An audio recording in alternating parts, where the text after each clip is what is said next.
तो शुरू करते हैं दोस्तों हेनरी का नियम, गैस प्लस द्रव विलयन। सबसे पहले तो इसका उदाहरण देखते हैं जो हमारे डेली लाइफ में देखने को मिलता है। डेली लाइफ में हम नींबू शिकंजी में एक चीज यूज करते हैं जो कि है सोडा वाटर। दोस्तों जो सोडा वाटर होता है, उस सोडा वाटर के अंदर दो चीजें होती हैं, एक तो कार्बन डाइऑक्साइड और दूसरा पानी। कार्बन डाइऑक्साइड जो गैस है उसको पानी के अंदर घोल दिया जाता है और उससे जो चीज बनती है उसको हम बोलते हैं सोडा वाटर। अब दोस्तों यहां पर कुछ चीजें हमको समझनी है और अगर वो चीजें आप अच्छे समझ लेंगे तो फिर हेनरी का नियम आपको एकदम आसान लगेगा। वो चीजें क्या है? कार्बन डाइऑक्साइड अपने आप में एक गैस है और ये अपने आप में एक द्रव है। अब सोचने वाली बात यह है कि एक गैस को एक द्रव में किस प्रकार से घोला जाता है। तो इसके लिए आप उसी सोडा वाटर वाली दुकान पर जाएं और एक बार ऑब्जर्व करें कि जो ये शिकंजी बनाते हैं वो किस तरह का प्रोसेस काम में लेते हैं। तो अगर आप ध्यान से देखोगे तो इनका प्रोसेस बहुत सिंपल होता है। इनके पास एक बॉटल होती है, उस बॉटल में एक कंची लगी हुई होती है मार्बल की और उसके अंदर पानी भरा हुआ होता है। इस तरह की बॉटल होती है। उस बॉटल में वो पेप्सी जैसी बॉटल होती है दिखने में, उस बॉटल के अंदर पानी भरा होता है और एक कंची लगी हुई होती है। ये लोग क्या करते हैं, उस बॉटल को एक मशीन से कनेक्ट करते हैं। उस मशीन में बहुत सारे खाने होते हैं, 2-3 बॉटल एक साथ लग सकती है और उस मशीन से कनेक्ट करते हैं। मशीन में एक नोजल होती है, वो नोजल इस बॉटल में फिट हो जाती है। वो जो नोजल है वो इस बॉटल में फिट हो जाती है। इस तरह से अगली नोजल अगली बॉटल में और उसके अगली नोजल अगली बॉटल में। उसके बाद वो उसको बंद कर देते हैं और बंद करने के बाद एक हैंडल होता है, उस हैंडल से वो इस सिस्टम को बहुत तेजी से घुमाते हैं। बटन लगाने के बाद वो बहुत तेजी से उसको घुमाता है और साथ में एक मीटर लगा हुआ होता है। उस मीटर में प्रेशर आता है, वो उस मीटर को बार बार चेक करता है और जब उसको लगता है कि हाँ उसका कांटा एक पर्टिकुलर वैल्यू तक आ गया है, एक प्रेशर एक पर्टिकुलर वैल्यू तक आ गया है, तो उसके बाद वो इस बॉटल को बाहर निकालता है। और जब वो इस बॉटल को बाहर निकालता है तो अचानक से एक जादू होता है। और वो जादू क्या है? वो जादू ये है कि कंचा बॉटल के टॉप पे आ जाता है और अब जो पानी है वो एक साधारण पानी नहीं है। अब वो इस कंचे को अंदर हिट करता है और उसके बाद जब आपके ग्लास में डालता है तो आपको बुलबुले देखने को मिलते हैं। इसका मतलब यह है कि उसने ये जो कुछ भी किया उसके करने से इसके अंदर कार्बन डाइऑक्साइड घुल जाती है। तो पहले तो आपने दोस्तों समझा कि प्रोसेस क्या है। अब मैं आपको समझाऊंगा कि इसके अंदर हुआ क्या। अब ये जादू किस प्रकार से हुआ वो देखिए। यहां पर जल है, जल अपने आप में एक द्रव है। इस जल के अंदर इस नोजल से कार्बन डाइऑक्साइड आती है और आप अगर नोटिस करेंगे तो उसके पास एक सिलेंडर भी होता है और दोस्तों उस सिलेंडर के अंदर कार्बन डाइऑक्साइड भरी होती है। तो इस नोजल से, इस सिलेंडर से होता हुआ कार्बन डाइऑक्साइड आती है। ऐसे तेज तेज घुमा करके वो प्रेशर क्रिएट करता है। प्रेशर मतलब दाब। तो ये नोजल से कार्बन डाइऑक्साइड आती है, इस तरह से तेजी से घुमाने पर दाब आता है और जब हम उस गैस के ऊपर दाब लगाते हैं तो दाब लगाने के कारण वो जो गैस है वो इस पानी में घुलना शुरू करती है। वो गैस इस पानी में घुलना शुरू करती है। जितना ज्यादा आप दाब लगाओगे उतना ही ज्यादा वो गैस उस पानी में घुलती जाएगी। अब ये बंदा इस मशीन के थ्रू चेक कर लेता है कि कितना दाब सफिशिएंट है आपके सोडा को तैयार करने के लिए। उतना ही दाब वो लगाता है और उस दाब को लगाने के बाद इस जल के अंदर क्या घुल जाती है? Carbon dioxide. अब देखिए, जैसे इस जल में कार्बन डाइऑक्साइड घुलती है, जो थोड़ी बहुत कार्बन डाइऑक्साइड बची है या जो यहां से वाष्पित होकर आएगी वो कार्बन डाइऑक्साइड यहां पे होगी और वो कार्बन डाइऑक्साइड उस कंचे के ऊपर ऊपर की तरफ फोर्स लगाती है और वो कंचा यहां से हटकर यहां पे आ जाता है। तो कंचा जादू से ऊपर नहीं आया। जैसे ही आपने इसको घुमाया, घुमाने से दाब लगा, दाब के लगने से कार्बन डाइऑक्साइड आपके पानी में घुल गई। पानी में घुलने से उस कार्बन डाइऑक्साइड जो वाष्पित हुई उसने वापस दाब लगाया और उस दाब के लगाने से ये कंचा आपका ऊपर आ गया। और अब जो पानी है वो एक साधारण पानी नहीं है, उस पानी के अंदर अब कौन घुल चुका है? Carbon dioxide.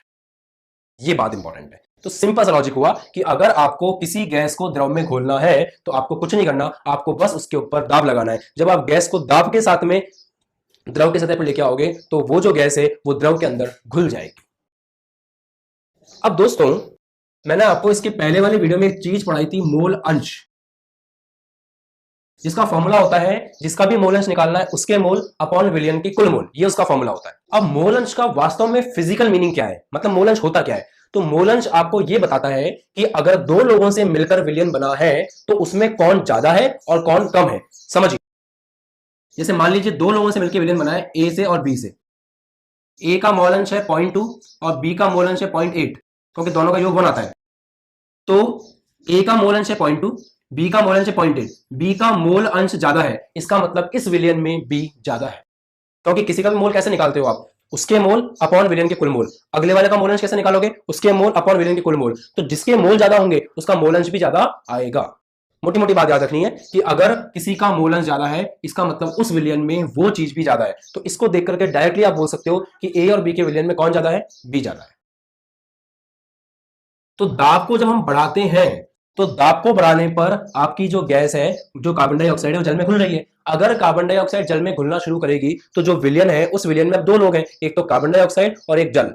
अगर कार्बन डाइऑक्साइड जल में ज्यादा घुलती है तो इसका मतलब कार्बन डाइऑक्साइड का जो अंश है वो भी जल में बढ़ता जाएगा। इसका मतलब कार्बन डाइऑक्साइड का मोल अंश भी बढ़ता जाएगा। आराम से समझें फिर से। किसी भी द्रव के अंदर गैस को मिलाने के लिए हम उसके ऊपर दाब लगाते हैं, पहली बात। दूसरी बात, जब हम दाब लगाते हैं तो गैस द्रव में घुलती है। अगर गैस द्रव में घुलेगी तो गैस का जो मोल अंश है वो बढ़ेगा, क्योंकि मोल अंश आपको यही बताता है कि कोई बंदा विलयन में कितना है। अगर किसी का मोल अंश ज्यादा है तो वो बंदा उस विलयन में ज्यादा है। अब यहां पर दाब लगाने पर ये गैस घुल रही है, इसका मतलब गैस का जो मोल अंश है उसमें वृद्धि होगी। तो गैस के मोल अंश में वृद्धि क्यों हो रही है, क्योंकि हम दाब को बढ़ा रहे हैं। तो इसका मतलब दाब को बढ़ाने पर मोल अंश बढ़ता है। किसका मोल अंश बढ़ता है, गैस का मोल अंश बढ़ता है, क्योंकि गैस घुलती है। मतलब दाब जो है उसको बढ़ाने पर गैस का मोल अंश बढ़ रहा है, दाब को कम करने पर गैस का मोल अंश कम होगा। इसका मतलब ये दोनों एक दूसरे के क्या हो गए, समानुपाती। तो जो आपका दाब है वो गैस के मोल अंश के क्या होता है, समानुपाती होता है। सिंबल लिया है मैंने एक्स, और गैस के लिए आप जी ले सकते हैं। तो यहां से जो दाब है वो समानुपाती आ गया एक्स के, और जब ये हटेगा, आप जानते हैं कि जब भी समानुपातिक स्थिरांक हटता है, जब भी समानुपातिकता का चिन्ह हटता है तो एक स्थिरांक आता है। यहां पे भी एक स्थिरांक है KH, और KH कहलाता है दोस्तों हेनरी स्थिरांक। ठीक है। तो फिर यहां पे अगर मैं प्रेशर अर्थात दाब और मोल अंश अर्थात एक्स के बीच में ग्राफ बनाऊं तो समानुपाती का ग्राफ दोस्तों ऐसा आता है। तो इन दोनों का ग्राफ भी ऐसा आएगा। समानुपातिकता का मतलब फिर समझ लें, समानुपातिकता का मतलब होता है अगर एक बढ़ रहा है तो दूसरा भी बढ़ रहा है, एक कम हो रहा है तो दूसरा भी कम हो रहा है। तो गैस का मोल अंश बढ़ रहा है दाब को बढ़ाने पर, इसलिए दाब समानुपाती है गैस के मोल अंश के। यहाँ पे कांस्टेंट आता है जो है हेनरी नियतांक, हेनरी कांस्टेंट। तो हेनरी का नियम क्या है, हेनरी का नियम आपको सिंपल सोडा वाटर वाला ही समझा देगा। हेनरी का नियम यह है कि जितना ज्यादा दाब आप लगाएंगे उतना ही ज्यादा आपको क्या मिलेगा, गैस का मोल अंश। मैं लिखता हूं इस नियम को, फिर हम एक बार और देखते हैं। तो आपका नियम होता है, इस नियम के अनुसार स्थिर ताप पर गैस का आंशिक दाब, स्थिर ताप पर गैस का जो भी आंशिक दाब है उस विलयन में गैस के मोल अंश के समानुपाती होता है। मतलब जितना ज्यादा गैस का आंशिक वाष्प दाब होगा, वाष्प दाब मतलब प्रेशर, जितना ज्यादा प्रेशर होगा उसका उतना ही ज्यादा वो घुलेगा। मतलब अगर आपको किसी गैस को घोलना है द्रव के अंदर तो आपको दाब को क्या रखना पड़ेगा, ज्यादा। बहुत ज्यादा भी नहीं रख सकते, बट हाँ आपका जो दाब है, जितना ज्यादा आप दाब लगाओगे उतना ही ज्यादा वो गैस जो है उस द्रव में घुलेगी। और दोस्तों यही कॉन्सेप्ट होता है हमारे सोडा वाटर का। और सुनिए, जैसे ही आप इसको ग्लास में डाल देते हो, ग्लास में डालने के बाद अगर आपने सोडे को 10 या 5 मिनट तक नहीं पिया तो फिर क्या होगा, बुलबुलों के रूप में वापस से कार्बन डाइऑक्साइड उड़ जाएगी और आपके पास बचेगा मीठा पानी। अगर आपकी शिकंजी है, सोडा शिकंजी आपने ली, ऑर्डर की है, और सोडा शिकंजी ऑर्डर करने के बाद आपने ग्लास में डालकर उसको रख दिया और आप सोचते हैं कि 10 मिनट बाद पिएंगे। अगर आप 10 मिनट बाद पियोगे तो वो मीठा पानी है, क्योंकि उसके अंदर सोडा उड़ चुका है, कार्बन डाइऑक्साइड उड़ चुकी है, क्योंकि दाब कम हो गया। जब तक वो बॉटल में थी दाब ज्यादा था, आपने बॉटल खोल कर ग्लास में डाल दिया, अब दाब कम हो चुका है, जितना जल्दी हो सकता है पी जाइए, अदरवाइज वो उड़ जाएगी। ऐसे ही आप देखते हैं कि जो बॉटल है, जो कोका कोला की बॉटल है, उस बॉटल को जैसे आप अगर शेक करके खोलते हैं तो खोलते ही वो बहुत तेजी से बाहर आता है। उसके पीछे क्या रीजन है, जैसे आप उसको शेक करते हैं तापमान में वृद्धि होती है, टेम्परेचर बढ़ता है। तापमान में वृद्धि होने से वहां पर जो गैस घुली हुई है वो गैस उसको छोड़ के बाहर निकलती है, और जैसे आप उसको खोलते हो वो बाहर आ जाता है। और अगर आप उसको शेक ना भी करें और तो भी हल्का सा खोलें तो भी वो बाहर आएगा। उसका रीजन क्या है, उसका रीजन ये है कि जब तक वो बॉटल में बंद था तो वहां पे दाब ज्यादा था, ज्यादा दाब होने के कारण विलेयता भी ज्यादा थी। जैसे ही ढक्कन आपने खोला, आपने दाब को कम कर दिया, आपने दाब को कम कर दिया। दाब को कम करते ही क्या हुआ, जो विलेयता थी वो भी कम हो गई और गैस बाहर आ जाती है। तो अगर रिलेट करेंगे तो ये बहुत बेसिक चीज है हमारे आसपास हमको देखने को। Thanks for watching, please subscribe the channel and press the bell icon for daily notifications. Thank you.